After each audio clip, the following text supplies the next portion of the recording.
We'll be starting off with the heavy subsonic stuff, moving all the way to light for caliber. We've got 165 grain, 158 grain, 147.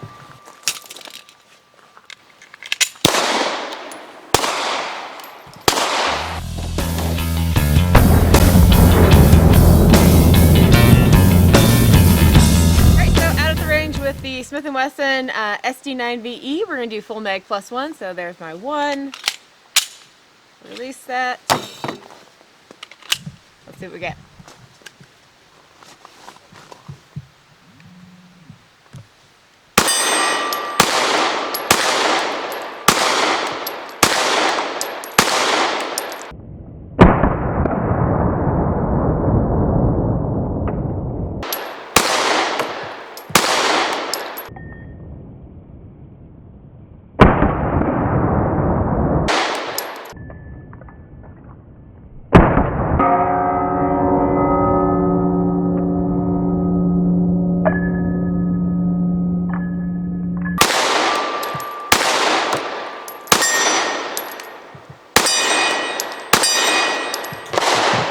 Went just fine. For the what's for dinner part of the test, we'll be starting off with the heavy subsonic stuff, moving all the way to light for caliber.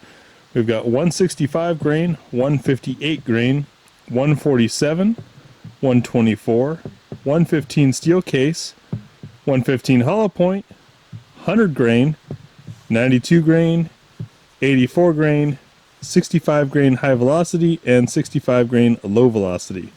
All right, for what's for dinner, we're starting off with some 165 grain subsonics. Going to be softer. We'll do 3 rounds of each load for a very specific reason. 1, how does it pick up and feed that round shape, ogive, overall length, etc., from being locked back? 2, does it generate enough energy and can it cycle and pick up the next round? We test that twice with the 3rd round, and then after that 3rd shot, we'll lock it open. That's why we do 3 rounds. Plus, this stuff's expensive, so for the folks saying you should do a full mag, you're welcome to donate to our Patreon account if you want. 165 grain.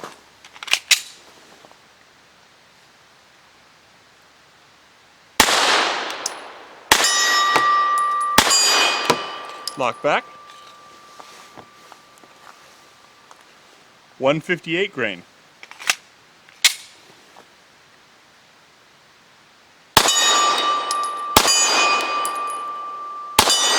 And just fine and lock back. Browning's snub-nosed 147 grain.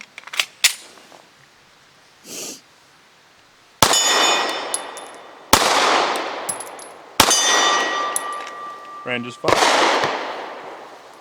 Spirit Gold Dot 124 grain hollow point.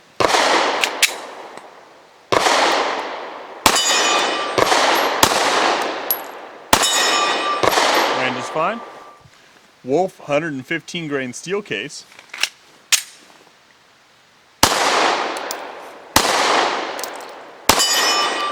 Ran just fine.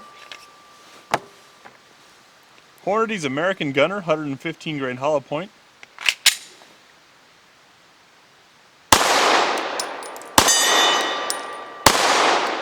Ran just fine. Now we're moving into light for caliber loads, starting off with Hornady Critical Defense Light 100 grain. Very snubby bullet.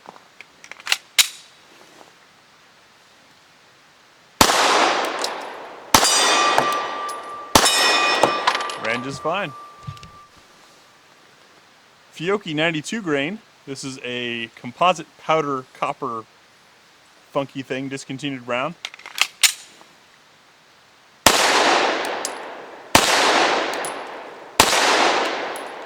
Ran just fine. The Inceptor R&P 84 grain.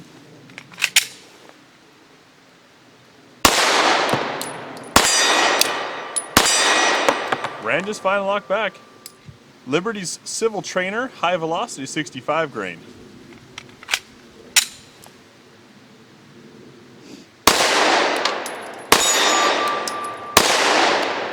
Still going strong. And another 65 grain, the Inceptor round. This is 200 feet per second slower than the Liberty. Let's see if it runs.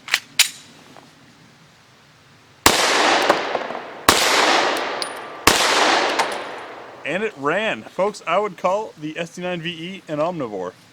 Now for 5 shots from 7 yards using Nosler 115 grain match.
Back from the range with the Smith Wesson SD9 VE, Smith Wesson's affordable gun.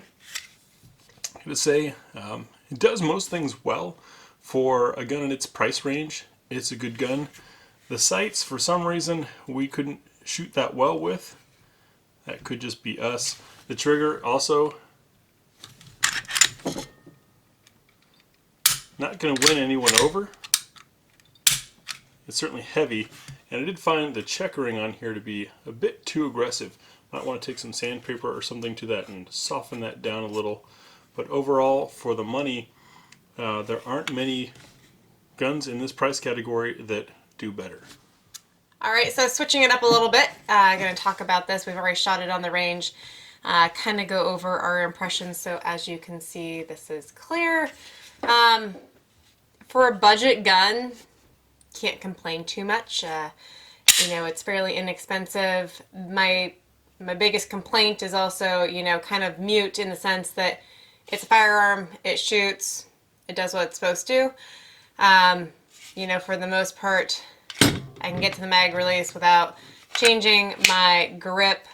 The two bummers for me, one not that big of a deal, and the other a big deal. This checkering back here is brutal. It left an imprint on my hand each and every time. You can see there's a noticeable size to these things, and they're pointy. I would probably almost take a file to this and grind it down a little bit to make it more comfortable, because you don't need that much tack back there. You know, you've got the push and the pull in your grip, but all that does is imprint your hand. The other being the trigger is pretty long. It's steady, but it's a long pull. And that's great in a defensive situation. So if this is something that you're going to use in that sense, great. You know, it does its job. It's not a bad looking thing. And for the price, you really can't beat it.